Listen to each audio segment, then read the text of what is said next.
नमस्कार बच्चों, आप सभी का स्वागत है मेरे चैनल में। और आज मैं आपको पढ़ा रहा हूँ रिलेशन चैप्टर। और इस चैप्टर को पढ़ा रहा हूँ मैं आईएससी मैथमेटिक्स एसएन बुक से। क्लास 12 के जो स्टूडेंट्स हैं उनके लिए ये वीडियो बनाया जा रहा है। बच्चों, आपको मैं पहले एक एडवाइस देना चाहता हूँ। आप लोग अब क्लास 12th में आ चुके हो और आपका इस साल बोर्ड एग्जाम है। और बोर्ड एग्जाम में अगर आपको अच्छा स्कोर करना है तो आपको अभी से पढ़ना शुरू करना पड़ेगा। जितना जल्दी आप पढ़ना शुरू करोगे उतना जल्दी आपका सिलेबस हो जाएगा और उतना ही आपको ज़्यादा टाइम मिलेगा रिवीजन के लिए।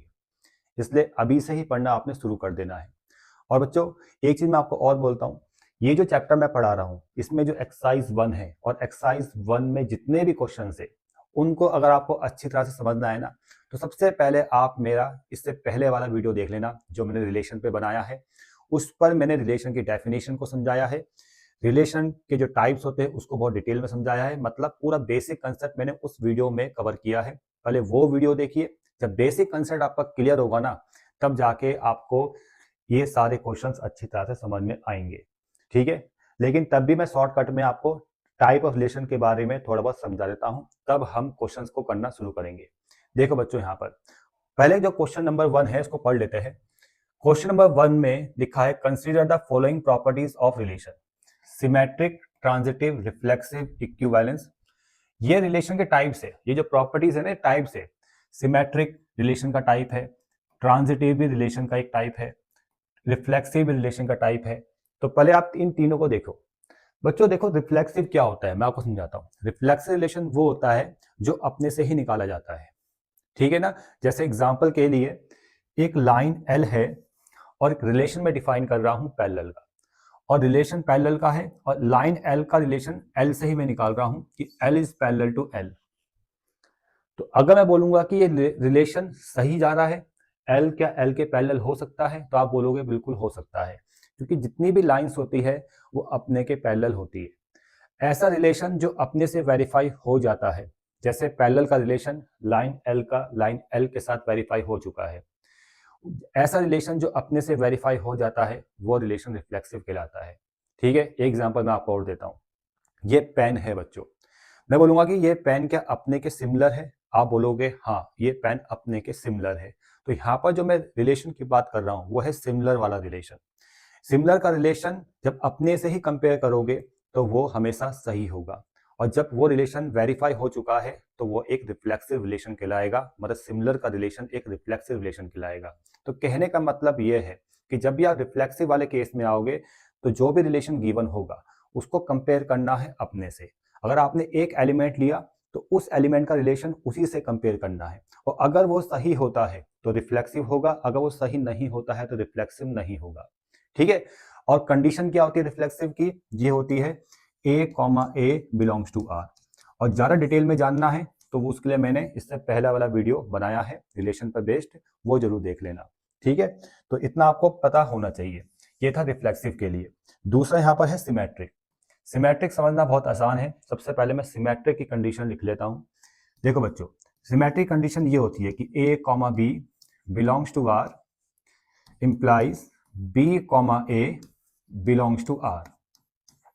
कहने का मतलब एक गिवन रिलेशन होगा और वो रिलेशन ए से बी के बीच में है।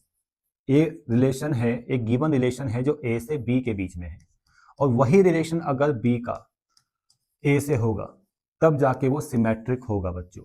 एग्जाम्पल के लिए परपेंडिकुलर का रिलेशन इमेजिन कर लो। दो लाइंस है L1 और L2। मैं बोलता हूं कि L1 L2 के परपेंडिकुलर है। ठीक है, अब आप इसको ऐसे रीड करो, L2 is perpendicular to L1। अब आप देखो, जब मैंने ऐसे रीड किया कि L1 परपेंडिकुलर टू L2, फिर मैंने ऐसे रीड किया L2 is perpendicular to L1, तो ये पूरा जो स्टेटमेंट बन रहा है सही है, बिल्कुल सही है। तो आप बोलोगे कि ये परपेंडिकुलर का रिलेशन आपका एक सिमेट्रिक रिलेशन होता है, क्योंकि ये दोनों तरफ से आपका वेरीफाई हो रहा है। मतलब L1 L2 के परपेंडिकुलर है तो L2 भी L1 के परपेंडिकुलर है। तो इस टाइप के जो रिलेशन होंगे जो दोनों तरफ से वेरीफाई हो रहे होंगे वो रिलेशन सिमेट्रिक होंगे। एक एग्जाम्पल मैं आपको और देता हूं। मैं आपको एग्जाम्पल देता हूं कि जो ए है वो ग्रेटर है बी से। ठीक है, मतलब ग्रेटर का रिलेशन किसके बीच में है? ए और बी के बीच में है। तो क्या बी भी ए से ग्रेटर होगा? ये बी ए से ग्रेटर नहीं होगा। तो ऐसे केस में आप क्या बोलोगे कि ये जो ग्रेटर का रिलेशन है ये सिमेट्रिक नहीं है, क्योंकि ये इस अगर यहाँ से आप रीड करोगे कि ए ग्रेटर है बी से, लेकिन यहाँ पर ये गलत हो जाता है, बी ए के ग्रेटर नहीं है। तो ऐसे आपको समझना है, ठीक है। तो ऐसे ही हम क्वेश्चंस तो करेंगे, आपको बहुत बढ़िया समझ में आएगा, सिमेट्रिक वाली कंडीशन आपको समझ में आ गई होगी। उसके बाद तीसरा आता है आपका ट्रांजिटिव। ट्रांजिटिव में क्या होता है कि रिलेशन ट्रांसफर हो रहा है, रिलेशन ट्रांसफर हो रहा है। एग्जाम्पल से मैं समझाता हूं, देखो पहले कंडीशन देखो ट्रांजिटिव की। ट्रांजिटिव के लिए A related to B and B related to C, तीन एलिमेंट्स यहां पर हमें लेने पड़ते हैं। सिमेट्रिक में दो और रिफ्लेक्सिव में एक एलिमेंट से काम हो जाता है। ट्रांजिटिव में तीन एलिमेंट्स आपको लेने पड़ेंगे और ये कंडीशन गिवन होगी कि ए का रिलेशन बी से है और बी का रिलेशन सी से है। बस आपको चेक करना है कि वही रिलेशन क्या ए का सी से है कि नहीं है। अगर वही रिलेशन ए का सी से होता है तब जाके वो ट्रांजिटिव होगा। अगर वही रिलेशन ए का सी से नहीं होता है तब वो ट्रांजिटिव नहीं होगा। तो यहां पर जो इंपॉर्टेंट पार्ट है ये वाला, ए का रिलेशन सी से चेक करना।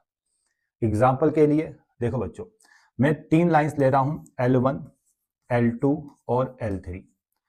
L1 अगर पैरेलल है L2 के, ये गिवन है, and L2 is also parallel to L3, ये भी गिवन है, ठीक है ना। अब आपको चेक करना है L1 का L3 से रिलेशन। अभी आप सोच के बता सकते हो कि L1 भी L3 के पैरेलल होगा, क्योंकि अगर L1 L2 के पैरेलल है और L2 अगर L3 के पैरेलल है तो L1 भी L3 के पैरेलल होगा, L1 पैरेलल टू L3। तो अब आप बोलोगे कि ये ट्रांजिटिव रिलेशन है, कौन सा, पैरेलल का रिलेशन। समझ में आ रहा है, ठीक है।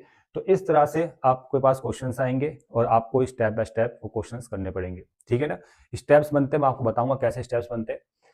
तो अब आते हैं हम क्वेश्चन नंबर 1 में, ठीक है बच्चों। तो ये जो प्रॉपर्टीज है, ये जो टाइप ऑफ रिलेशन है, सबसे पहले इनका नॉलेज आपको होना चाहिए, तब जाके आगे आपको क्वेश्चंस अच्छी तरह से समझ में आएंगे।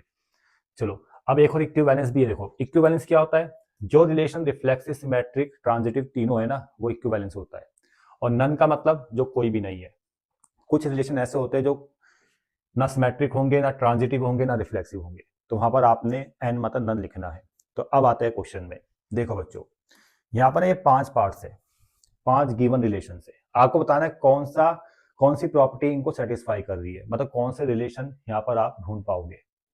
जैसे इज ग्रेटर देन लिखा है ना, इज ग्रेटर देन, ए वाले पार्ट में लिखा है इज ग्रेटर देन, और इसको मैं ऐसे लिखता हूं, X is greater than, X is greater than Y, ठीक है। ये दो एलिमेंट्स मैंने अपनी तरफ से ले लिए, ये रिलेशन है, X is greater than Y. अब मुझे चेक करना है कि रिफ्लेक्सिव है कि नहीं है। पहले मैं रिफ्लेक्सिव चेक करूंगा। रिफ्लेक्सिव में क्या होता है कि रिलेशन अपने से ही निकाला जाता है। तो यहां पर आपको एक अपनी तरफ से एलिमेंट लेना पड़ेगा। हम एक्स ले लेते हैं, लेट एक्स एलिमेंट लिया है जो किसको बिलोंग करेगा, जो भी सेट गिवन होगा। यहाँ पर सेट किसका है, रियल नंबर का, तो एक्स बिलोंग करेगा सेट ऑफ रियल नंबर, मतलब एक्स एक रियल नंबर है बच्चों, ठीक है। और इस एक्स का रिलेशन एक्स से निकाल रहे हैं। आप देखो, अब मैं एक लाइन लिखता हूं, X is greater than x. क्या ये स्टेटमेंट सही हो रहा है, खुद दिमाग लगाओ। कोई भी रियल नंबर क्या अपने से ग्रेटर हो सकता है, नहीं हो सकता। तो जो मैंने यहाँ पर स्टेप लिखा है, जो स्टेटमेंट लिखा है, वो फॉल्स है, मतलब ग्रेटर देन का रिलेशन अपने से वेरीफाइड नहीं हो पा रहा है। तब मैं यहाँ पर बोलूंगा कि ये रिलेशन आपका रिफ्लेक्सिव नहीं है, ठीक है। ये स्टेटमेंट आपका गलत हो रहा है, मतलब कोई भी एलिमेंट अपने से ग्रेटर नहीं हो सकता। आप इस तरह से भी लिख सकते हो, ठीक है। तो आप यहाँ पर क्या लिखोगे कि आर इज नॉट, जो भी रिलेशन है ग्रेटर देन का रिलेशन, इज नॉट रिफ्लेक्सिव, ये रिफ्लेक्सिव नहीं है बच्चों, ठीक है। दूसरा हम सिमेट्रिक चेक करेंगे। सिमेट्रिक चेक करेंगे, सिमेट्रिक के लिए आपने दो एलिमेंट्स लेने हैं, let X and Y belongs to real number. दो एलिमेंट्स आपने लिए such that X greater than Y, X greater than Y, ये गिवन में आता है कि एक्स वाई से ग्रेटर है। और अब आपको चेक करना है वाई का एक्स रिलेशन, यही, क्या वाई भी एक्स से ग्रेटर होगा, नहीं होगा, वाई तो एक्स से छोटा हो जाएगा। तो आप क्या लिखोगे, but y is not greater than x। अब बताओ क्या सिमेट्रिक है? नहीं है, क्योंकि सिमेट्रिक में क्या होता है कि जो रिलेशन x का y से है वही रिलेशन y का x से होना चाहिए, तब जाके सिमेट्रिक होगा। अब यहाँ पर x का रिलेशन y से ग्रेटर देन का है, लेकिन y का रिलेशन x से ग्रेटर देन का नहीं है, तो ये सिमेट्रिक नहीं है। तो आप क्या लिखोगे यहाँ पर? R is not symmetric. ठीक है, R इज नॉट सिमेट्रिक। समझ में आ गया बच्चों? ऐसे करने क्वेश्चंस। मैं पढ़ाने को तो शॉर्टकट में ही पढ़ा सकता हूँ, लेकिन फायदा कुछ नहीं है। आप स्टार्टिंग में पढ़ रहे हो, ठीक है, अभी आप बिल्कुल शुरुआत है अभी आपकी, तो इसलिए हर क्वेश्चन को बहुत डिटेल में समझाना पड़ेगा, टाइम लगेगा, लेकिन ये सब आपको फायदा देगा। ठीक है ना बच्चों? तरीका जो होता है वो आपको हर चीज में आपको तरीके से बता रहा हूँ, जो स्टेप्स होते हैं बिल्कुल आपको बता रहा हूँ यहाँ पर। ठीक है, कैसे आपको क्वेश्चंस करने हैं। अब देखो, अब आते हैं हम ट्रांजिटिव वाले केस में। यहाँ ट्रांजिटिव यहाँ करते हैं। अब ट्रांजिटिव में आप 3 एलिमेंट्स लोगे, x y z, मतलब 3 real numbers belongs to real number. 3 आपने रियल नंबर्स लिए और पहले 2 केसेस गिवन होते हैं, मतलब x का रिलेशन y से सही होगा, मतलब x greater than y and y greater than z। ये 2 गिवन होते हैं, हमेशा याद रखना। ये आप बिना सोचे समझे लिख दोगे। आपको बस ये चेक करना है कि क्या x का वही रिलेशन z से है कि नहीं है। अब देखो, x y से ग्रेटर है एंड y z से ग्रेटर है। अब आप इन दोनों से ये रिजल्ट निकाल सकते हो कि x भी z से ग्रेटर होगा। इन दोनों को देखकर आपने एक रिजल्ट निकालना है कि x भी z से ग्रेटर होगा, x is also greater than z। तो जो रिलेशन x का y से है वही रिलेशन y का z से है, और वही रिलेशन x से अब z में ट्रांसफर हो रहा है कि x is also greater than z। तो आप बोलोगे कि r इज ट्रांजिटिव। यहां पर r ट्रांजिटिव होगा। ठीक है बच्चों, समझ में आ गया ना? तो जो जैसे मैं स्टेप बाय स्टेप कर रहा हूं वैसे आप स्टेप बाय स्टेप अब अपनी कॉपी में भी आप नोट कर सकते हो। अब अभी से नोट्स बनाना स्टार्ट कर दो। समझना ही नहीं है, देखो, सिर्फ समझोगे तो कुछ दिन बाद भूल जाओगे, लेकिन समझोगे फिर इसको कॉपी में लिखोगे, ठीक है, तो आपको याद रहेगा। नोट्स अभी से बनाना शुरू करो। जितना भी मैं आपको पढ़ा रहा हूँ स्टेप बाय स्टेप आपको हर एक चीज बता रहा हूँ, आप इनको बिल्कुल कॉपी में अपने नोट कर लो। ठीक है, आपको ही फायदा मिलेगा। ऐसा नहीं कि सिर्फ वीडियो देख के आप समझ रहे हो, इससे कोई फायदा नहीं होता। ठीक है ना? अगर ये वीडियो 10वीं क्लास का बच्चा भी देख रहा होगा तो उसको भी समझ में आ जाएगा। ठीक है, लेकिन फायदा कुछ नहीं है, बाद में उसने नहीं भूल जाना है। फायदा तब मिलता है जब आप चीजों को समझ रहे हो फिर इसको कॉपी में नोट कर रहे हो। ठीक है, नोट्स प्रॉपर तरीके से नोट्स बना रहे हो, फिर उन्हीं नोट्स के घर में 2-3 बार आपने प्रैक्टिस करनी है उन्हीं नोट्स से।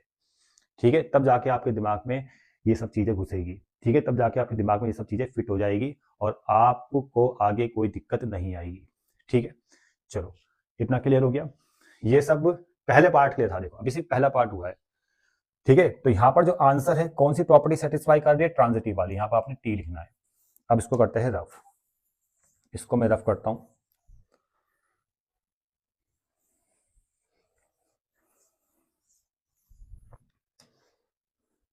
अब आते हैं बी वाले पार्ट में। Is the cube of for the set of real number. Relation क्या है इसको मैं यहां लिख रहा हूं। 2 एलिमेंट्स लेता हूं, बल्कि इसको ऐसे लिखता हूं मैं। रिलेशन यहां पर क्या है? R equal to X is the cube of Y. ऐसे लिखते हैं, X is cube of Y. X equal to मतलब वाई क्यूब। ठीक है, ये रिलेशन है बच्चों।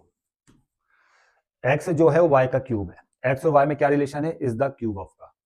अब आगे समझ में। अब अगर मुझे रिफ्लेक्सिव चेक करना है तो एक्स का रिलेशन में एक्स से निकालूंगा, और एक्स यहां पर क्या है? रियल नंबर है, क्योंकि यहां पर गिवन सेट क्या है? रियल नंबर का। तो रिफ्लेक्सिव के लिए एक्स आपने एक एलिमेंट लेना है। एक्स कहां से लेना है? रियल नंबर के सेट से, मतलब एक्स कोई भी रियल नंबर हो सकता है, और एक्स का रिलेशन हम एक्स से ही निकालेंगे, ये वाला। X is the cube of x. अब आप देखो क्या सही हो रहा है? ये जो मैंने लिखा है क्या सही है? ये जो स्टेटमेंट लिखा है सही है क्या नहीं? ये फॉल्स स्टेटमेंट है, या आप ऐसे अनइक्वल भी साइन यहां पर लगा सकते हो, वो आप पे डिपेंड करता है, या आगे फॉल्स लिख दो ऐसे। ठीक है, तो कोई भी नंबर अपने के क्यूब के इक्वल नहीं होगा, सिर्फ 1 को छोड़ के। ठीक है, 1 को हटा दो, लेकिन कोई भी अदर रियल नंबर अपने क्यूब के इक्वल नहीं होगा। तो क्यूब का जो रिलेशन है वो अपने से वेरीफाई नहीं हो पा रहा है, तो ये रिलेशन आपका रिफ्लेक्सिव नहीं है। Not reflexive, not reflexive.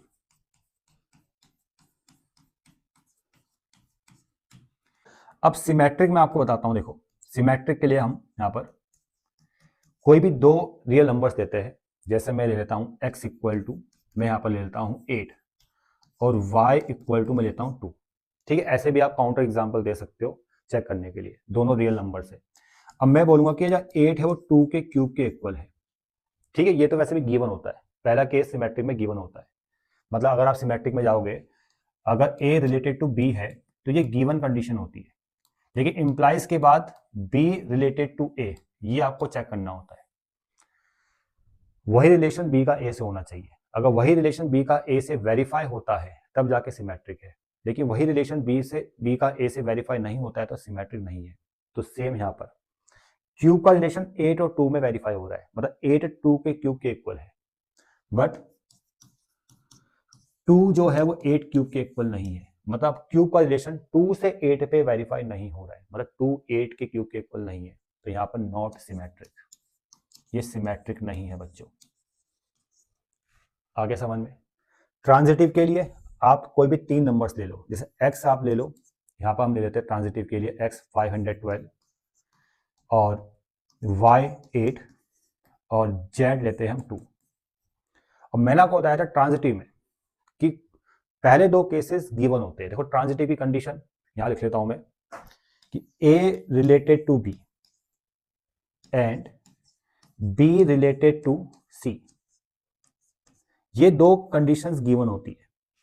आपको ट्रांजिटिव में चेक करना है कि a का क्या रिलेशन c से है कि नहीं है। अगर वही रिलेशन a का c से होता है तब जाके ट्रांजिटिव होगा, वरना ट्रांजिटिव नहीं होगा। ठीक है, तो अगर a का रिलेशन c से वेरीफाई हो जाता है, मतलब वही रिलेशन a से c में ट्रांसफर हो जाता है, तब जाके ट्रांजिटिव होता है। अगर नहीं होता है तो वो ट्रांजिटिव नहीं होता है। ठीक है, तो ये सब चीजें आपको पता होना चाहिए। तो देखो अब कैसे करेंगे। 512 8 का क्यूब है, ठीक है, 512 8 का क्यूब है, एंड 8 जो है वो 2 का क्यूब है। ठीक है, अब आपको 512 से 2 में चेक करना है, इंप्लाइज करके 512 क्या 2 का क्यूब है, 512 इक्वल टू 2 क्यूब है, नहीं है ना। तो ये क्यूब का रिलेशन 512 से 2 में ट्रांसफर नहीं हो रहा है। समझ में आ गया, तो मतलब ये ट्रांजिटिव नहीं है। आई बात समझ में, तो नॉट ट्रांजिटिव, नॉट ट्रांजिटिव। तो क्यूब का रिलेशन ना तो रिफ्लेक्सिव है, ना सिमेट्रिक है, ना ट्रांजिटिव है, तो यहां पर आंसर में आएगा नन, एन लिख देना आपने। ठीक है बच्चों, अब आगे बढ़ते हैं। देखो अगला जो रिलेशन है, पढ़ लो क्वेश्चन को, अगला जो रिलेशन है कौन सा है, अगला रिलेशन है सिस्टर का। अब मैं आपको बता दूं, सिस्टर का रिलेशन, ब्रदर का रिलेशन, ये रट लो बच्चों, जैसे आता नहीं पेपर में, आएगा तो 1 मार्क्स का आएगा, इसलिए आप रट लो। सिस्टर का रिलेशन, ब्रदर का रिलेशन सिर्फ ट्रांजिटिव होता है, ठीक है ना, ये रिफ्लेक्सिव सिमेट्रिक नहीं होता है, और इसको आप रट लो, तो ये सिर्फ ट्रांजिटिव होता है। इसको कैसे समझ सकते हो, देखो अगर ए बी का सिस्टर है, ठीक है, A related to B, and B C का सिस्टर है, ठीक है, यानी बी रिलेटेड टू सी, तो ए बी सी का सिस्टर होगा, मतलब ए बी सी की सिस्टर होगी। अब आपको समझ में आ गया होगा। ठीक है, तो बाकी रिफ्लेक्सिव नहीं होगा, आपका सिमेट्रिक नहीं होगा, सिर्फ ट्रांजिटिव होगा। सिमिलर तो मैंने आपको बताया था, सिमिलर का रिलेशन रिफ्लेक्सिव भी होता है, सिमेट्रिक भी होता है, ट्रांजिटिव भी होता है, लेकिन समझने के साथ साथ कैसे यहाँ पे स्टेप बनाने हैं वो भी देखो। सिमिलर का रिलेशन इंपॉर्टेंट है, पेपर में आता है। देखो इसको मैं ऐसे लिखूंगा, जो गिवन रिलेशन है, ठीक है, वो x और y के बीच में है, और कैसे डिफाइन हो रहा है कि x is similar to y, relation किसका है, सिमिलर का है, और x y क्या है, सेट ऑफ ट्राइंगल्स को बिलोंग कर रहे हैं, मतलब x और y यहाँ पर क्या है, ट्राइंगल्स है। ठीक है, लिख देता हूं x y belong to set of triangle. ठीक है, ये नंबर्स नहीं है, ये ट्राइंगल्स है, याद रखना, x और y सेट ऑफ ट्राइंगल्स को बिलोंग कर रहे हैं। बिल्कुल स्टेप बाय स्टेप्स मैं आपको बता रहा हूं। ठीक है, चलो स्टार्ट करते हैं। पहले रिफ्लेक्सिव के लिए, देखो रिफ्लेक्सिव के लिए आपने सिर्फ एक एलिमेंट लेना है, x।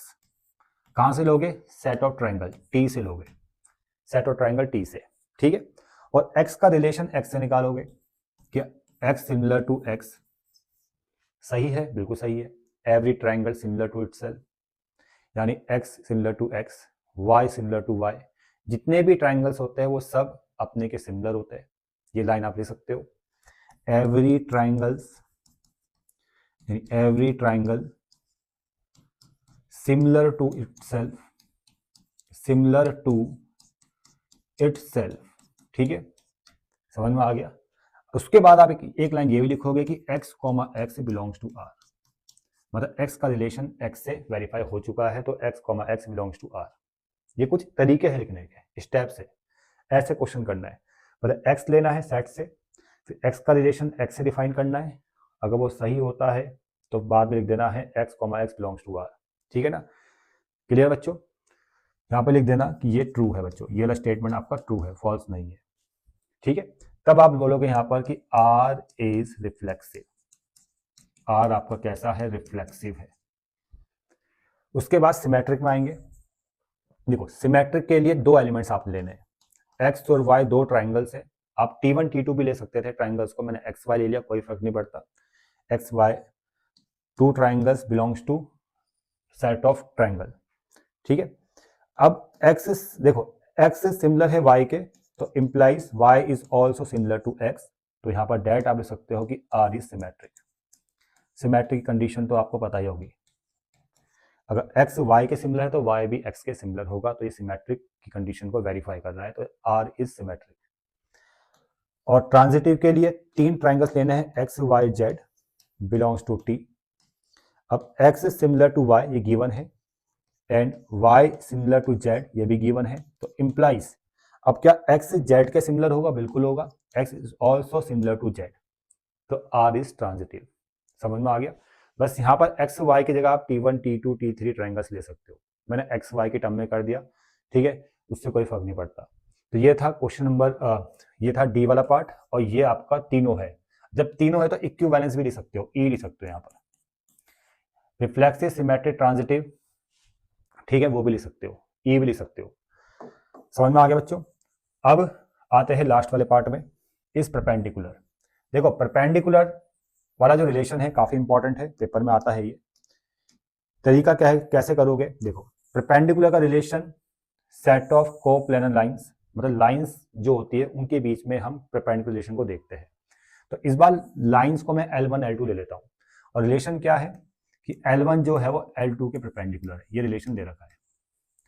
और L1 L2 L3 कई सारी लाइंस है जो एक लाइन के सेट में, एक लाइन के सेट के अंदर है। मतलब यहां पर हम मान लेते हैं capital L set of lines, set of lines, और इसी सेट ऑफ लाइंस के अंदर L1 भी है, L2 भी है, L3 भी होगा, L4 भी होगा, कई सारी लाइंस होगी। और रिलेशन क्या है, परपेंडिकुलर का। देखो बच्चों रिफ्लेक्सिव चेक करेंगे, रिफ्लेक्सिव के लिए L1 का रिलेशन L1 से निकालेंगे, L1 परपेंडिकुलर टू L1। अब आप सोचोगे कि क्या सही है कि गलत है, ये स्टेटमेंट सही है क्या जो मैंने लिखा है, नहीं, ये कभी सही नहीं हो सकता। कोई भी लाइन अपने के परपेंडिकुलर नहीं हो सकती, तो हम यहाँ बोलेंगे कि भाई line is not perpendicular to L1, sorry L1 is not perpendicular to L1। समझ में आ रहा है ना आपको, या आप इसको सीधा ऐसे लिख दो, फॉल्स है ये भाई, ठीक है। यहाँ पर जो परपेंडिकुलर रिलेशन है वो अपने से वेरीफाई नहीं हो पा रहा है, L1 का रिलेशन L1 से वेरीफाई नहीं हो पा रहा है, परपेंडिकुलर का रिलेशन। समझ में आ गया, तो ये फॉल्स कंडीशन है, तो आप बोलोगे R इज नॉट रिफ्लेक्सिव, ठीक है। क्लियर बच्चों। सिमेट्रिक के लिए दो लाइंस लेनी है, L1 एंड L2, दो लाइंस लोगे आप, ठीक, कहां से लोगे, सेट ऑफ लाइन L से, और L1 अगर परपेंडिकुलर है L2 के, ठीक है, L1 अगर L2 के परपेंडिकुलर है तो implies L2 is also perpendicular to L1, तो L2 भी L1 के परपेंडिकुलर होगा। तब आप बोलोगे यहां पर कि R इज सिमेट्रिक, R आपका सिमेट्रिक होगा, ठीक है, समझ में आपको आ गया होगा। ट्रांजिटिव के लिए तीन लाइंस लेनी है, L1 L2 L3, कहां से लोगे आप, सेट ऑफ लाइन से, और शुरू के दो केसेस गिवन होते हैं, मैं आपको बार बार बोल रहा हूं, ये गिवन है कि L1 L2 के परपेंडिकुलर है, एंड L2 L3 के परपेंडिकुलर ये भी गिवन है। ये आप बिना सोचे समझे लिख दोगे, इसमें ज्यादा सोचने की जरूरत नहीं है, गिवन कंडीशंस होती है। बस ट्रांजिटिव में क्या चेक करना होता है कि L1 का रिलेशन क्या L3 से है कि नहीं है। आप खुद दिमाग लगाओ, अगर L1 L2 के परपेंडिकुलर है और L2 L3 के परपेंडिकुलर है, ठीक है, यहां समझो, ये L1 ये L2, L1 L2 के परपेंडिकुलर है और L2 L3 के परपेंडिकुलर है, तो क्या L1 L3 के परपेंडिकुलर है? नहीं है बच्चों। But L1 not perpendicular to L3, but L1 L3 के परपेंडिकुलर नहीं होगा, वो पैरेलल हो जाएगा। आई बात समझ में? तो यहां पर हम क्या बोलेंगे कि नॉट ट्रांजिटिव, ये ट्रांजिटिव नहीं है, क्योंकि परपेंडिकुलर रिलेशन L1 से L3 में वेरीफाई नहीं हो रहा है, क्योंकि L1 L3 के परपेंडिकुलर नहीं होगा। समझ में आ गया बच्चों? जरूर मैंने इन क्वेश्चंस में टाइम लिया है, लेकिन अब आपको आगे के क्वेश्चन आपको अच्छी तरह समझ में आ जाएंगे। ठीक है बच्चों, चलो अब देखो फटाफट करेंगे क्वेश्चंस को। क्वेश्चन नंबर 2 में ऐसा रिलेशन बताओ जो सिर्फ ट्रांजिटिव है, सिर्फ ट्रांजिटिव। याद करो कौन सा ट्रांजिटिव था, ये कौन सा था, एक मिनट, ये जो परपेंडिकुलर रिलेशन कैसा था आपका, ये सिर्फ सिमेट्रिक था, ठीक है, ये रिफ्लेक्सिव नहीं था और ये ट्रांजिटिव नहीं था। चलो अब हम सिर्फ ट्रांजिटिव को देखेंगे, कौन सा रिलेशन नजर आ रहा है, ग्रेटर देन का, ग्रेटर देन लेस देन का जो रिलेशन होता है वो सिर्फ ट्रांजिटिव होता है, तो यहीं से आपको आंसर मिल जाएगा। इसका जो आंसर है ग्रेटर देन का रिलेशन इज ग्रेटर देन, ठीक है, बस आपको लिखना है ऐसे। ओनली सिमेट्रिक, अभी बताया, सिमेट्रिक कौन सा आता है, परपेंडिकुलर का, अभी बताया था मैंने आपको, परपेंडिकुलर का जो रिलेशन है वो सिर्फ सिमेट्रिक होता है। Reflexive and transitive not symmetric, वो होता है मल्टीपल वाला। मैं आपको बताता हूं, इज मल्टीपल ऑफ, इसको समझा देता हूं, इज मल्टीपल ऑफ। देखो मल्टीपल का जो रिलेशन होता है, अगर ऐसा लिखा है ना कि x is multiple of y, यानी मल्टीपल का जो रिलेशन है ना वो सिर्फ रिफ्लेक्सिव होता है और ट्रांजिटिव होता है, वो सिमेट्रिक नहीं होता। जैसे कोई भी नंबर ले लो, जितने भी नंबर्स होते हैं अपने के मल्टीपल होते हैं, 2 अपने का मल्टीपल है, 3 अपने का मल्टीपल है, 4 अपने का मल्टीपल है, तो जितने भी नंबर्स है अपने के मल्टीपल होते हैं, तो ये रिफ्लेक्सिव होगा, ठीक है। Every number is multiple of itself, तो आप क्या लिखोगे, अगर x कोई नंबर है तो x is multiple of x, आ रहा समझ में? तो आप बोलोगे कि r इज रिफ्लेक्सिव, क्योंकि ये जो मैंने स्टेटमेंट लिखा है ना ये सही है बच्चों, ये स्टेटमेंट आपका ट्रू है, ये गलत कभी नहीं होगा। मतलब जो मल्टीपल का रिलेशन है वो अपने से वेरीफाई हो रहा है, कोई भी नंबर अपने का मल्टीपल होता है, यानी मल्टीपल का रिलेशन अपने से वेरीफाई हो रहा है, ठीक है, तो आर आपका रिफ्लेक्सिव होगा। सिमेट्रिक नहीं होगा, क्यों? अगर x और y दो नंबर से आर टू नंबर्स, मान लेते दो रियल नंबर से, ठीक है, और x is multiple of y है, x is multiple of y है, but y is not multiple of x, जरूरी नहीं है कि वो y x का मल्टीपल होगा, ठीक है, किसी केस में y मल्टीपल नहीं होगा x का, y is not multiple of x। Example के लिए 2 और 4, 2 4 का मल्टीपल है, मतलब 2,4 belongs to R, but 4,2 does not belongs to R। 2 4 का मल्टीपल है ना, लेकिन 4 2 का मल्टीपल नहीं है। समझ में आ गया? ठीक है, तो यहां से आप समझ सकते हो कि ये आपका सिमेट्रिक नहीं है, नॉट सिमेट्रिक, ठीक है, नॉट सिमेट्रिक, ये आपका सिमेट्रिक नहीं है बच्चों। और डी वाला रिलेशन पार्ट में आते हैं। अच्छा, ट्रांजिटिव था, ट्रांजिटिव आप समझ पा रहे होंगे, ट्रांजिटिव के लिए आते हैं हम यहाँ पर। पहले आप 3 नंबर्स ले लो, मैं नंबर से समझाता हूँ आपको, जैसे 2 है, 4 है, 16 है। 2 इज मल्टीपल ऑफ 4, समझना, 2 इज मल्टीपल ऑफ 4, और 4 इज मल्टीपल ऑफ 16। 2 4 का मल्टीपल है और 4 16 का मल्टीपल है। अब हम 2 से रिलेशन 16 का निकालेंगे, क्या 2 16 का मल्टीपल होगा? Yes, 2 is also multiple of 16। तो 2 वो रिलेशन मल्टीपल का 2 से 16 में ट्रांसफर हो चुका है। ये दो केस गिवन होते हैं, हमें ये ट्रांजिटिव में 2 से रिलेशन 16 पे चेक करेंगे। अगर वो सही होगा तो ट्रांजिटिव होगा, अगर सही नहीं होगा ट्रांजिटिव नहीं होगा। तो 2 का रिलेशन 16 से सही जा रहा है, क्योंकि 2 16 का मल्टीपल होता है। तो आर यहाँ पर ट्रांजिटिव है, आर यहाँ पर क्या है, ट्रांजिटिव है बच्चों। डी वाले पार्ट में आते हैं, ठीक है। ओनली सिमेट्रिक एंड रिफ्लेक्सिव, ऐसा रिलेशन जो सिमेट्रिक और रिफ्लेक्सिव है। तो फ्रेंड का एक रिलेशन होता है, ठीक है, फ्रेंड का एक रिलेशन होता है जो सिमेट्रिक और रिफ्लेक्सिव दोनों होता है, बस याद रखना, ठीक है। तो कुछ चीजें आप रट लो, आगे बढ़ते हैं। क्वेश्चन नंबर 3 देखो, prove that if A is the set of members of a family and R means is the brother of, relation जो दे रखा है, ब्रदर का रिलेशन दे रखा है, is brother of, then it is transitive relation. आपको प्रूफ करना है कि ये ट्रांजिटिव रिलेशन है। मैंने आपको बताया था अभी कि सिस्टर का रिलेशन या ब्रदर का रिलेशन कभी रिफ्लेक्सिव नहीं होता, सिमेट्रिक नहीं होता, ये सिर्फ ट्रांजिटिव होता है, मैंने बताया था आपको। तो ये क्वेश्चन तो आपने खुद करना है, ठीक है ना। चलो मैं करवा देता हूं, ट्रांजिटिव वाला केस हम इसको वेरीफाई कर लेते हैं, ठीक है, सिर्फ ट्रांजिटिव वाला केस वेरीफाई कर लेते हैं। ये तो आपको नॉन होना चाहिए, पता होना चाहिए कि ये कभी रिफ्लेक्सिव नहीं होगा, सिमेट्रिक नहीं होगा, ठीक है। ट्रांजिटिव वाले केस में आते हैं। ट्रांजिटिव वाले केस में हम 3 मेंबर्स लेंगे फैमिली के, ए बी सी, ठीक है, बिलोंग्स टू फैमिली, जो सेट फैमिली का जो सेट होगा उसको बिलोंग करेंगे। अब गिवन क्या है कि A is brother of B, ये पहला 2 केसेस गिवन होते हैं इसमें कि A is brother of B, A का रिलेशन बी से है, मतलब ए बी का ब्रदर है, and B is brother of C, ये भी गिवन होगा, B is brother of C, मतलब बी का रिलेशन सी से है। अब आपको चेक करना है कि क्या ए का रिलेशन सी से होगा कि नहीं होगा, वेरी सही होगा कि नहीं होगा वही रिलेशन। अब खुद दिमाग लगाओ कि ए अगर ब्रदर है तो ए मेल होगा, और ए अगर बी का ब्रदर है, बी अगर सी का ब्रदर है, तो ए बी तो सी का ब्रदर होगा, क्योंकि ए तो मेल है ना, ठीक है। तो यहां पर आप देखो, आप डायरेक्ट लिख सकते हो कि A is also brother of सी। आई बात समझ में? तो आप बोलोगे कि आर इज ट्रांजिटिव, आर आपका एक ट्रांजिटिव रिलेशन है, और ये तो आप बहुत आसानी से समझ पा जाओगे, ठीक है बच्चों, समझ में आ रहा है ना।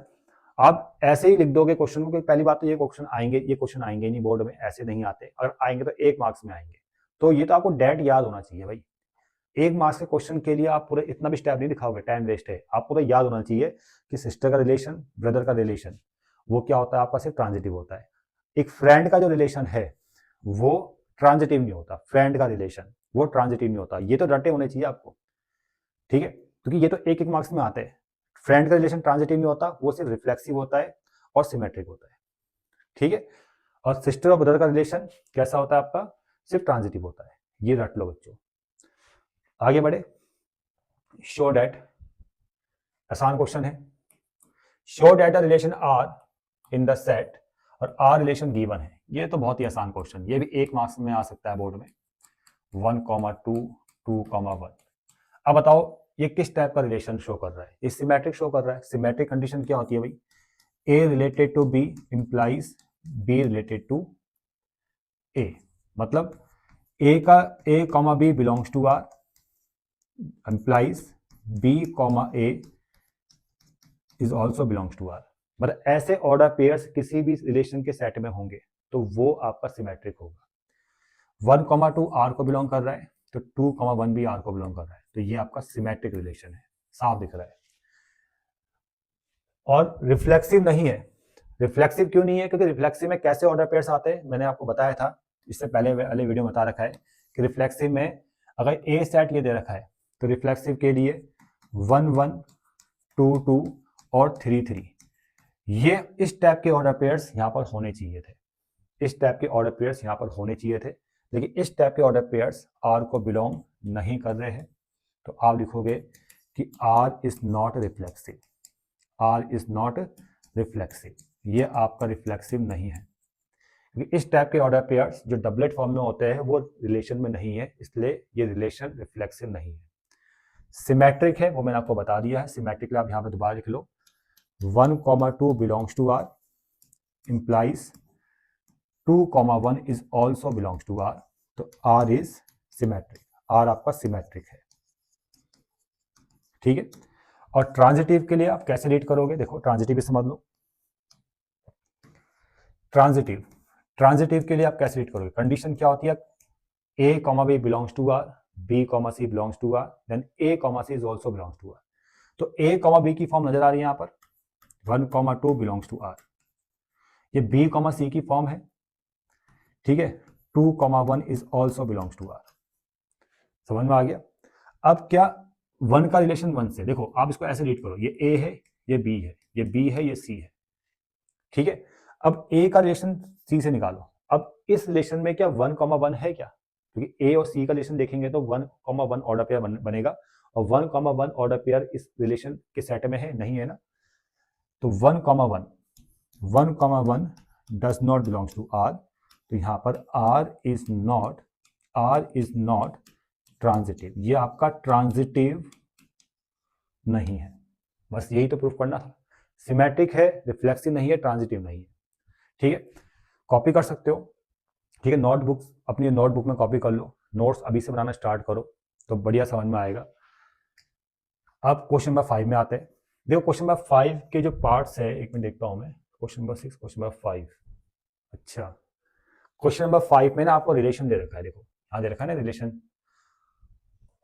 तो इस क्वेश्चन नंबर 5 में ना ऑप्शन थे यार, मैं देखता हूँ अभी, हाँ इसमें ना 4 ऑप्शन आपको बुक में दे रखे हैं, कौन सा रिलेशन होगा, रिफ्लेक्सिव है, सिमेट्रिक है, नॉट ट्रांजिटिव, सिर्फ रिफ्लेक्सिव और ट्रांजिटिव, नॉट सिमेट्रिक, ठीक है। बता देता हूँ कौन सा रिलेशन है, यहीं से पता चल जाएगा। देखो ये दे रखा सेट, पहले रिफ्लेक्सिव के लिए चेक करेंगे कि ये रिफ्लेक्सिव है कि नहीं है ये रिलेशन, ठीक है। जिस ये रिलेशन दे रखा है रोस्टर फॉर्म में और ये सेट गिवन है, हमें बताना है कि ये कौन सा रिलेशन है, रिफ्लेक्सिव है, सिमेट्रिक है कि ट्रांजिटिव है।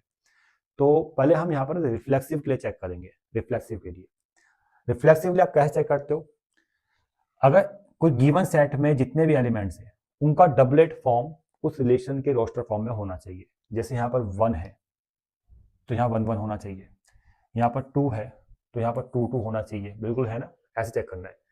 3 है तो 3 3 यहाँ पर होना चाहिए, वो भी है। 4 है तो 4 4 भी होना चाहिए। ऐसा नहीं कि कोई भी एक गायब हो गया, एक डबलेट, अगर 4 यहाँ पर है और यहाँ पर अगर 4 4 नहीं होता तब ये रिफ्लेक्सिव नहीं होता। अगर यहाँ पर 4 एलिमेंट्स है और चारों का डबलेट फॉर्म 1 1 2 2 3 3 4 4 उस रिलेशन के रोस्टर फॉर्म में है तो वो रिफ्लेक्सिव होगा। तो ये रिलेशन रिफ्लेक्सिव है, R इज रिफ्लेक्सिव, ठीक है। अब सिमेट्रिक में कैसे चेक करना होता है, ऐसे ऑर्डर पेयर देखो जिसमें डिफरेंट एलिमेंट्स है, जैसे 1 3, अगर 1 3 है तो 3 1 भी होना चाहिए, 3 1 तो है ही नहीं, तो यहीं से कंफर्म हो जाएगा, दूसरा देखने की जरूरत ही नहीं है। 1 3 देखा, अब 3 1 नहीं है ना, तो नॉट सिमेट्रिक, और आगे देखने की जरूरत ही नहीं है, ठीक है। R इज नॉट सिमेट्रिक, ये सिमेट्रिक नहीं है, क्योंकि सिमेट्रिक में कैसे ऑर्डर पेयर्स देखते हो, अगर 1 3 है तो 3 1 भी होना चाहिए था, अगर 3 2 है तो 2 3 भी होना चाहिए था। समझ में आ गया ना, ये होता है सिमेट्रिक के लिए। अब ट्रांजिटिव के लिए देखो कैसे ऑर्डर पेयर्स देखने, मैं आपको बताता हूँ। ऑर्डर पेयर्स ऐसे देखने होंगे आपको, जैसे A comma B belongs to R, ये रिलेशन में होना चाहिए सेट में। B comma C belongs to R, ये भी रिलेशन के सेट में होना चाहिए।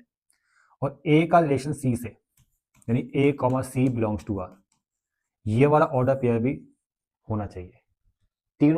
इस तीनों फॉर्म में आपको रिलेशन में ऐसे ऑर्डर पेयर होने चाहिए, इस तीनों फॉर्म में। जैसे 1 3 नजर आ रहा है, 1 कॉमा 3 बिलोंग्स टू R, ठीक है। अब आ जाओ इसमें 3 comma 2, 3 comma 2 is also belongs to R। अब आपको देखो, अब रिलेशन ट्रांसफर हो गया 1 से 2 में, हो गया ना। अब 1 कॉमा 2 क्या इस रिलेशन में है, बिल्कुल है, ये रहा। तो 1 comma 2 is also belongs to R, तो ये ट्रांजिटिव है। ऐसे ऑर्डर पेयर्स देखने होंगे, ठीक है। ये दो तो पहले आपको गिवन होंगे, फिर ये चेक करना है तीसरा वाला, जो 1 से 2 में ट्रांसफर हो रहा है रिलेशन। 1 से 2 में अगर ट्रांसफर हो रहा है रिलेशन और इस टाइप का ऑर्डर पेयर अगर R में है, रिलेशन के रोस्टर फॉर्म में है, तब जाके ट्रांजिटिव होगा। और 1 कॉमा 2 इस रिलेशन के रोस्टर फॉर्म में आपको दिखाई दे रहा है, तो ये रिलेशन आपका ट्रांजिटिव है। तो ये रिलेशन कैसा है, रिफ्लेक्सिव और ट्रांजिटिव। तो इसमें जो सही ऑप्शन होगा वो कौन सा होगा, आपका बी वाला, ठीक है, रिफ्लेक्सिव एंड ट्रांजिटिव। चलो अब क्वेश्चन नंबर 6 देखो बच्चों, यहां से इंपॉर्टेंट क्वेश्चन शुरू होते हैं आपके। क्वेश्चन नंबर 6 हो गया, क्वेश्चन नंबर 7 इंपॉर्टेंट है, 8, 9 और 10 में कई सारे पार्ट्स है। ठीक है, ये सारे इंपॉर्टेंट क्वेश्चन है, इनको ढंग से प्रैक्टिस आपने कर लेना है। देखो बच्चों, यहाँ पर शो डैट करना है कि जो रिलेशन है, और रिलेशन किस सेट में है, सेट ए में है, रियल नंबर का सेट जो ए है उसमें डिफाइन कर रहा है। और रिलेशन क्या है, ये A less than equal to B. और आपको बताना है कि ये रिलेशन रिफ्लेक्सिव है, ट्रांजिटिव है, लेकिन सिमेट्रिक नहीं है। और ये इंपॉर्टेंट क्वेश्चन है, याद रखना। इस क्वेश्चन को करने के लिए हम यहाँ पर काउंटर मेथड का यूज करेंगे। और कैसे करेंगे देखो, सबसे पहले रिलेशन को लिखो, ये रिलेशन है A less than equal to B. और इसमें ना आप एक चीज और नोटिस करो कि यहाँ पर दो रिलेशन डिफाइन हो रहे हैं, ए लेस देन बी और ए इक्वल टू बी। तो अगर मुझे रिफ्लेक्सिव प्रूफ करना है तो मैं लेस देन वाला रिलेशन नहीं लूंगा, मैं इक्वल टू वाला लूंगा। क्योंकि इन दोनों में से अगर कोई भी एक रिलेशन वेरीफाई हो जाता है तो ये पूरा रिलेशन वेरीफाई माना जाएगा। ठीक है, ये हमेशा ध्यान में रखना। तो आपको तो ये मैंने पहले ही बताया कि ग्रेटर का रिलेशन और लेस देन का रिलेशन कभी रिफ्लेक्सिव होता ही नहीं है। और मुझे यहाँ प्रूफ करना है रिफ्लेक्सिव, तो मैं ग्रेटर का लेस देन का रिलेशन तो लूंगा ही ना, मैं तो इक्वल टू वाला रिलेशन लूंगा। और यहाँ पर रिफ्लेक्सिव अगर मुझे प्रूफ करना है तो मैं यहाँ पर क्या लिखूंगा कि every real number equal to itself. क्योंकि रिफ्लेक्सिव में हम अपने से ही रिलेशन निकालते हैं, कोई भी नंबर का कंपैरिजन उसी से करेंगे। ठीक है ना, ये मैं आपको कहीं बता चुका हूँ। तो रिफ्लेक्सिव एकदम कंफर्म हो जाएगा कि इस इक्वल टू के रिलेशन से ये आर आपका रिफ्लेक्सिव होगा। क्लियर? क्या लिखना है देखो, रिफ्लेक्सिव के लिए यहां पर हम क्या लिखेंगे कि a इक्वल टू ए, बस ऐसे लिख दो। और a यहां पर क्या है, एक रियल नंबर है जो सेट ऑफ रियल नंबर से लिया गया है, यानी a से लिया गया है। ठीक है, और a जो नंबर है वो a के इक्वल है, यानी कोई भी रियल नंबर अपने के इक्वल होता है। ऐसे भी आप लिख सकते हो कि every real number equal to itself, ये भी आप लाइन लिख सकते हो। भाई इतना लिखने की जरूरत नहीं है, बस a इक्वल टू ए, और ये ट्रू है बच्चों, ये सही है। ठीक है ना, तो आप इसका क्या लिखोगे कि a comma A belongs to R, बस। और आर इज रिफ्लेक्सिव, आर आपका क्या होगा, रिफ्लेक्सिव होगा। आगे समझ में? ठीक है ना। अब देखो सिमेट्रिक के लिए, अब सिमेट्रिक के लिए क्या करोगे आप दो रियल नंबर्स लोगे a और b। कहां से लोगे, सेट a से। और पहला केस गिवन होता है सिमेट्री में कि a रिलेटेड टू b, ये गिवन होता है, यानी a जो है वो less than equal to b है। और सिमेट्रिक के लिए आप लेस देन वाला लेना, क्योंकि इक्वल टू वाला सिमेट्रिक होगा। वो साफ कंफर्म हो रहा है कि अगर a b के इक्वल है तो b भी a के इक्वल होगा, तो सिमेट्रिक प्रूफ हो जाएगा। लेकिन मुझे यहाँ पर प्रूफ करना है कि सिमेट्रिक नहीं है, तो मैं कौन सा रिलेशन लूंगा अब, लेस देन वाला। भाई ये दिमाग तो लगाना पड़ेगा। तो यहाँ पे मैं लूंगा लेस देन वाला रिलेशन, कि a लेस देन b। पहली कंडीशन गिवन है कि a b से छोटा है, लेकिन बट आगे क्या लिखोगे कि b is not less than a, लेकिन b a से छोटा नहीं है। रिलेशन दोनों तरफ से सेटिस्फाई नहीं हो पा रहा है। लेस देन का relation a to b define हो रहा है, लेकिन b टू a डिफाइन नहीं हो रहा है। तो आप क्या बोलोगे कि r इज नॉट सिमेट्रिक। समझ में आ रहा है कैसे करना है क्वेश्चन? दिमाग तो स्टार्टिंग में लगाना पड़ेगा। अगर आपने इक्वल टू का यहाँ रिलेशन ले लिया तब ये सिमेट्रिक प्रूफ हो जाएगा, लेकिन हमें प्रूफ करना है कि सिमेट्रिक नहीं है, इसलिए मैं इक्वल टू का रिलेशन यहाँ नहीं ले रहा हूँ, मैं ले रहा हूँ लेस देन वाला रिलेशन। अब देखो आगे, अब प्रूफ करना है कि ट्रांजिटिव है। ट्रांजिटिव में तीन रियल नंबर्स लेंगे, A B C belongs to a set, और पहले दो केसेस गिवन होते हैं। क्या गिवन है? अब यहां पर आप दोनों ले सकते हो ट्रांजिटिव में, लेस देन का भी और इक्वल टू का भी। ठीक है ना, A less than equal to B, ये गिवन है। ठीक है, B less than equal to C, ये भी गिवन है। एंड करके लिख देना। तो ये फर्स्ट है, ये सेकंड है, तो from first and second A is also less than equal to C. समझ में आ गया? अगर ए बी से छोटा है, बी सी से छोटा है, तो ए बी सी से छोटा होगा। या ऐसे रीड करो, अगर ए बी के इक्वल है, बी सी के इक्वल है, तो ए बी सी के इक्वल होगा। तो from 1 and 2 A is also less than equal to B C. आई बात समझ में? ये दो केसेस गिवन है और इसके लिए आपको सोचना पड़ता है, इसको वेरीफाई करना होता है और ये डायरेक्ट वेरीफाई हो रहा है। तो यहां पर हम क्या बोलेंगे कि आर इज ट्रांजिटिव। आर आपका क्या है? ट्रांजिटिव है बच्चों। ठीक है, इस तरह से करना है। समझ में आ गया? और भी स्टेप आप लिख सकते हो, भले ऐसे लिख सकते हो कि A comma B belongs to R, and के बाद फिर यहाँ पर लिख सकते हो B comma C belongs to R, from first and second A less than equal to C. उसके बाद ये लाइन भी लिख सकते हो कि A comma C is also belongs to are.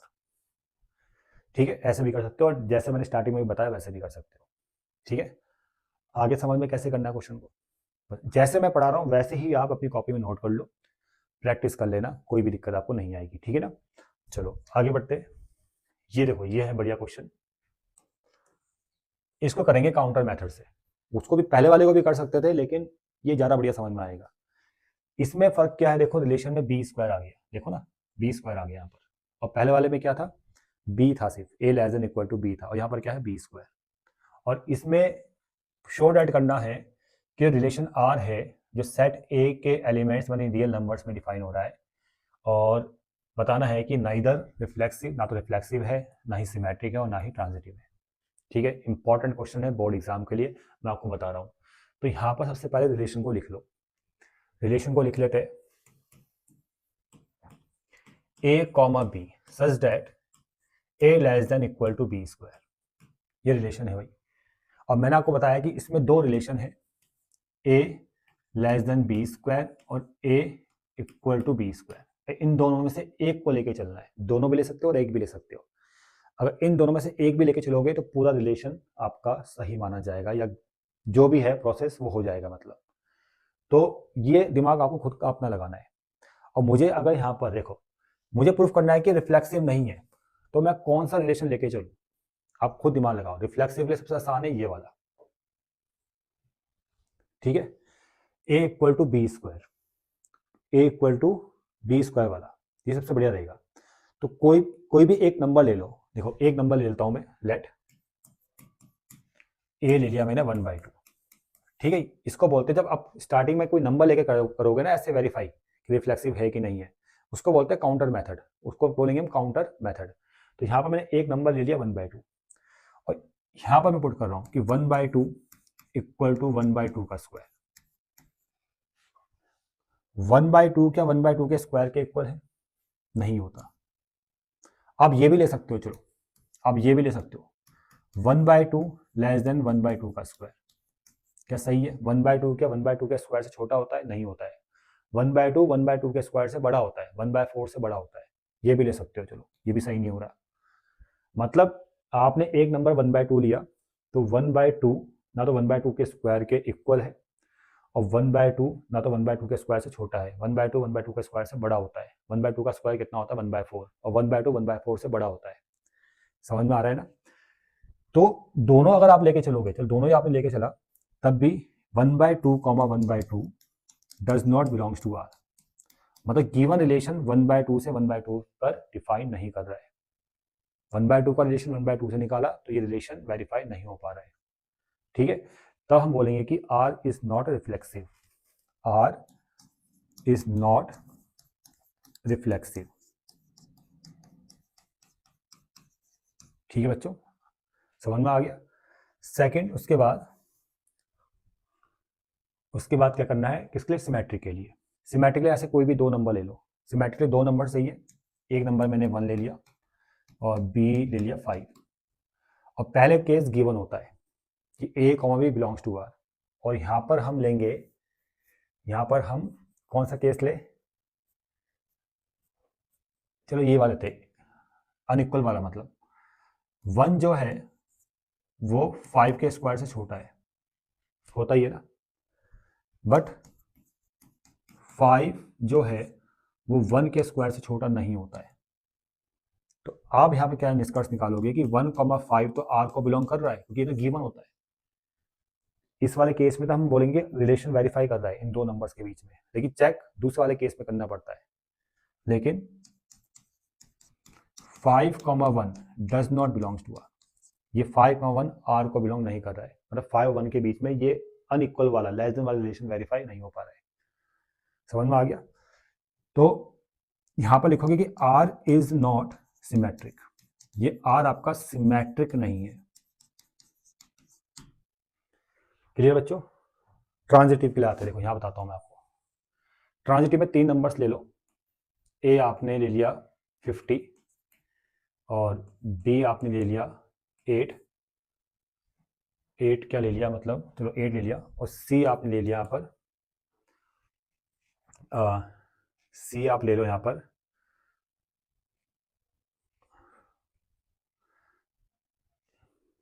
7, ठीक है ना। तो आप देखो 58 के स्क्वायर से छोटा है, ठीक है ना। यहाँ पर देखो 50 जो है 8 के स्क्वायर से छोटा है, बिल्कुल सही। 8 जो है 7 के स्क्वायर से छोटा है, यही वाला हम रिलेशन ले रहे हैं, इनइक्वालिटी वाला। ये तो गिवन आ गया। अब चेक करोगे 57 के स्क्वायर से छोटा होगा?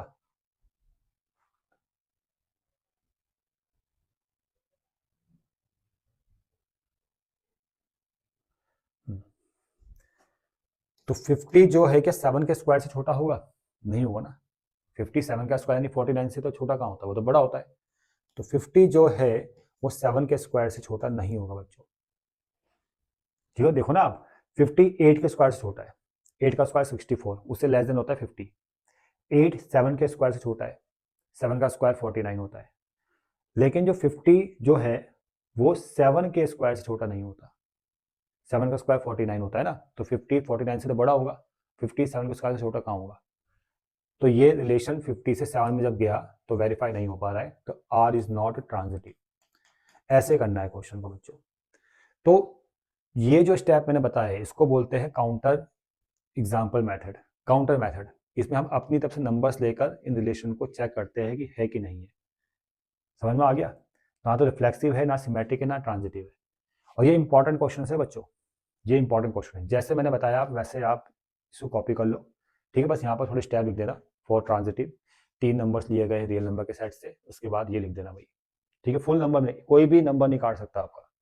और ऐसा ही एग्जाम्पल भी है आपकी बुक में, वो पढ़ाऊंगा जब एग्जाम्पल्स वाला वीडियो बनाऊंगा मैं, वो भी बहुत इंपॉर्टेंट है। एग्जाम्पल से भी देख लेना आप, देखो अपनी बुक के एग्जाम्पल में देखना, सेम ऐसे ही करवा रखे सारे क्वेश्चंस। काउंटर एग्जाम्पल लिए नंबर्स लिए, तब उस नंबर से चेक करके बताया कि रिफ्लेक्सिव नहीं है, सिमेट्रिक नहीं है, ट्रांजिटिव नहीं है। और एग्जाम्पल में क्या है यहाँ पर ना, क्यूब एक बी क्यूब दे रखा है, वो भी बहुत इंपॉर्टेंट है। जब एग्जाम्पल्स वाला वीडियो आएगा ना उसमें कराऊंगा, तब भी आप चेक कर सकते हो, वहां पर भी सारे क्वेश्चन है, इस टाइप के क्वेश्चन ऐसे ही पढ़ाए गए हैं, ठीक है। चलो अब आते हैं 8 और 9 क्वेश्चन में। ये तो आसान है, देखो सिमिलैरिटी में पढ़ा चुका हूं आपको। सिमिलैरिटी वाला आपके होमवर्क है, अभी स्टार्टिंग में बताया था सिमिलर वाला, ट्राइंगल्स ले लो भाई। देखो सिमिलर का रिलेशन तो वैसे भी समझा देता हूँ, ऐसे ही सिमिलैरिटी का रिलेशन आपको बताना है कि वो इक्विवेलेंस है। अब इक्विवेलेंस आपको बताया कि वो रिफ्लेक्सिव भी होगा, सिमेट्रिक भी होगा, ट्रांजिटिव भी होगा, तो डायरेक्ट कर लो उसको। तो सिमिलर का रिलेशन अगर आप देखो रिफ्लेक्सिव चेक करने जाओगे तो T1 similar to T1, every triangle similar to itself, R is reflexive, R क्या होगा, रिफ्लेक्सिव होगा। अब सिमेट्रिक के लिए देखो दो ट्राइंगल्स लेने हैं, T1 T2, और T1 अगर T2 के सिमिलर है तो implies T2 is also similar to T1, तो क्या लिखोगे, R इज सिमेट्रिक, R आपका सिमेट्रिक होगा, ठीक है। तीसरा ट्रांजिटिव के लिए T1 similar to T2 and T2 similar to T3, क्योंकि यहाँ पर 3 ट्राइंगल्स लेने पड़ेंगे। T1 T2 के सिमिलर है, T2 T3 के सिमिलर है, तो इंप्लाइज करके आप सीधा बोल सकते हो कि T1 is also similar to T3, तो यहाँ पर R क्या होगा, R इज ट्रांजिटिव। और जब तीनों ही रिलेशन वेरीफाई हो जाते हैं, मतलब ये जो सिमिलरिटी का रिलेशन है वो रिफ्लेक्सिव भी है, सिमेट्रिक भी है, ट्रांजिटिव भी है, तो इक्विवेलेंस होगा, ठीक है। वैसे इज द स्क्वायर ऑफ, एक इज द क्यूब ऑफ वाला बताया था ना, वैसे इज द स्क्वायर ऑफ वाला रिलेशन भी समझ सकते हो। आपको बताना है कि 9th क्वेश्चन में न, कि is the relation is the square of the set of natural number is equivalence, क्या स्क्वायर ऑफ का रिलेशन इक्विवेलेंस है, ये तो आप सोच के बता सकते हो। पहली बात तो ये रिफ्लेक्सिव ही नहीं होगा स्क्वायर का रिलेशन। क्यों? क्योंकि कोई भी नंबर अपने स्क्वायर के इक्वल नहीं होता। अगर हम रिफ्लेक्सिव के लिए चेक करेंगे, ठीक है, रिफ्लेक्सिव के लिए चेक करेंगे तो अगर लेट एक नंबर लेता हूं मैं x जो बिलोंग कर रहा है सेट ऑफ नेचुरल नंबर को n को, और मैं लिखता हूं कि x is equal to x square, तो क्या ये स्टेटमेंट सही है? ये स्टेटमेंट सही नहीं है, गलत है। कोई भी नंबर अपने स्क्वायर के इक्वल नहीं होता, सिर्फ 1 को छोड़ के। 2 स्क्वायर के इक्वल नहीं होगा, 3 स्क्वायर के इक्वल नहीं होगा। तो यहीं पर कंफर्म होता है कि नॉट रिफ्लेक्सिव। जब रिफ्लेक्सिव ही नहीं है तो इक्विवेलेंस कहां से हो जाएगा? तो इक्विवेलेंस भी नहीं होगा। सिमेट्रिक ट्रांजिटिव चेक करने की जरूरत ही नहीं है।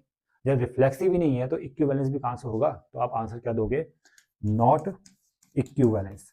इक्विवेलेंस के लिए आपको रिफ्लेक्सिव भी कंफर्म करना पड़ेगा, सिमेट्रिक भी और ट्रांजिटिव भी। और रिफ्लेक्सिव ही नहीं है तो इक्विवेलेंस भी नहीं होगा। बस सिमेट्रिक में जाने की जरूरत ही नहीं है, ट्रांजिटिव में जाने की जरूरत ही नहीं है। ठीक है, चलो क्वेश्चन नंबर 10 में आते हैं। क्वेश्चन नंबर 10 में देखो यहाँ पर कुछ रिलेशंस दे रखे, ये मैं फटाफट समझाता हूँ आपको, और बताना है कि कौन सा रिलेशन सिमेट्रिक है, ट्रांजिटिव है, रिफ्लेक्सिव और इक्विवेलेंस है। इज स्मॉलर देन, अब देखो इतना आपने पढ़ लिया होगा कि डायरेक्ट आप बता सकते हो कि स्मॉलर का रिलेशन कभी रिफ्लेक्सिव नहीं होता। कोई भी नंबर अपने से छोटा नहीं होगा, सिमेट्रिक भी नहीं होता।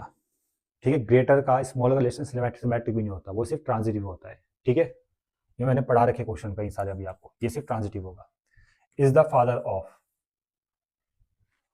फादर का रिलेशन बताओ ना, तो ये रिफ्लेक्सिव है, कोई भी पर्सन अपने का फादर नहीं हो सकता। ना सिमेट्रिक है, अगर एक्स वाई का फादर है तो वाई एक्स का फादर नहीं हो सकता, सिमेट्रिक भी नहीं है। ट्रांजिटिव के लिए अगर एक्स वाई का फादर है, वाई जेड का फादर है, तो एक्स जेड का फादर नहीं होगा, ग्रैंड फादर हो जाएगा, है ना। तो ये तो कुछ भी नहीं है भाई, तो एन लिख देना भाई। ठीक है, तो कुछ भी नहीं है। पैरेलल का रिलेशन मैं कई बता चुका हूँ, पैरेलल पढ़ाया था मैंने। पैरेलल का रिलेशन हमेशा इक्विवेलेंस होता है। ठीक है, इसको समझ लो। अगर L1 is parallel to L1, every line parallel to itself, reflexive है भाई। ठीक है, L1 parallel to L2 implies L2 is also parallel to L1। ठीक है, ये क्या आ जाएगा आपका? सिमेट्रिक है। अब तो थोड़ा आइडिया आपको लग गया होगा। पैरेलल का रिलेशन इक्विवेलेंस होगा तो रिफ्लेक्सिव भी है, सिमेट्रिक भी और ट्रांजिटिव भी होगा। अगर L1 parallel to L2 and L2 is also parallel to L3 implies L1 is also parallel to L3, तो ये ट्रांजिटिव भी है। तो ये कौन सा रिलेशन है आपका? इक्विवेलेंस है भाई। इस मल्टीपल ऑफ समझाया था, देखो क्वेश्चन नंबर 2 था, 3 था। मल्टीपल का रिलेशन जो होता है वो आपका रिफ्लेक्सिव और ट्रांजिटिव होता है। रिफ्लेक्सिव और ट्रांजिटिव होता है, सिमेट्रिक नहीं होता, ये मैं समझा चुका हूँ। ये सिर्फ रिफ्लेक्सिव होगा और ट्रांजिटिव होगा। मल्टीपल ऑफ वाला रिलेशन देखना, अभी समझाया था मैंने। कॉन्ग्रुएंट का रिलेशन वैसे समझ लो जैसे सिमिलर का होता है भाई। कॉन्ग्रुएंट का रिलेशन इक्विवेलेंस होता है। इक्विवेलेंस होता है कैसे होता है? देखो, अगर कोई भी ट्राइंगल लोगे तो ट्राइंगल अपने के कॉन्ग्रुएंट होता ही है। ठीक है ना, तो T1 is congruent to T1, तो ये क्या है आपका? रिफ्लेक्सिव है। ये आपका रिफ्लेक्सिव है भाई। सिमेट्रिक के लिए अगर आप T1 T2 के कॉन्ग्रुएंट है तो T2 भी T1 के कॉन्ग्रुएंट होगा, तो ये सिमेट्रिक है भाई। और ट्रांजिटिव के लिए T1 is congruent to T2 and T2 is congruent to T3, तो implies T1 is congruent to T3, तो ये ट्रांजिटिव भी होगा। तो ये रिलेशन आपका इक्विवेलेंस होता है। मतलब क्वेश्चन को पढ़ते ही समझ में आता है कि किस टाइप का रिलेशन है, और ये तो डट जाने चाहिए। पैरेलल का रिलेशन, कॉन्ग्रुएंस का रिलेशन, सिमिलर का रिलेशन, ये इक्विवेलेंस होता है। ठीक है, स्मॉलर ग्रेटर देन का सिर्फ ट्रांजिटिव होता है, मल्टीपल का रिफ्लेक्सिव ट्रांजिटिव होता है। पढ़ाई ऐसी करो कि चीजें रट जाए। ठीक है, समझ में आ गया ना। तो ये तो क्वेश्चन नंबर 10 हो गया। क्वेश्चन नंबर 11, आगे के जो क्वेश्चन है बच्चों, ये थोड़े से देखो। क्वेश्चन नंबर 11 ना, हाँ, क्वेश्चन नंबर 11 में तो आपको आंसर देना है कि the relation is congruent to set of triangle is transitive. अभी बताया तो था मैंने। कॉन्ग्रुएंट का रिलेशन कैसा होता है? इक्विवेलेंस होता है, तो वो ट्रांजिटिव तो होगा। इसका आंसर क्या होगा? यस होगा बस। इसका आंसर तो यस है भाई। ठीक है, वो तो मैंने अभी आपको समझा ही दिया ना। और क्वेश्चन नंबर 12, 13, 14, 15 ये थोड़ा अलग क्वेश्चन है, इसके लिए तो मैं अलग वीडियो बनाऊंगा क्योंकि ये सबसे ज़्यादा एक्सरसाइज के इंपॉर्टेंट क्वेश्चन है, तो इनके लिए तो अलग से वीडियो बनाऊंगा। तो आज के लिए इतना ही। ठीक है, नेक्स्ट वीडियो में एक्सरसाइज कंप्लीट हो जाएगी, उसके बाद एग्जाम्पल पर बेस्ड वीडियो आएगी, इसमें मैं सारे इंपॉर्टेंट एग्जाम्पल्स कवर करूंगा। तो आज इतना ही पढ़ेंगे बस। धन्यवाद।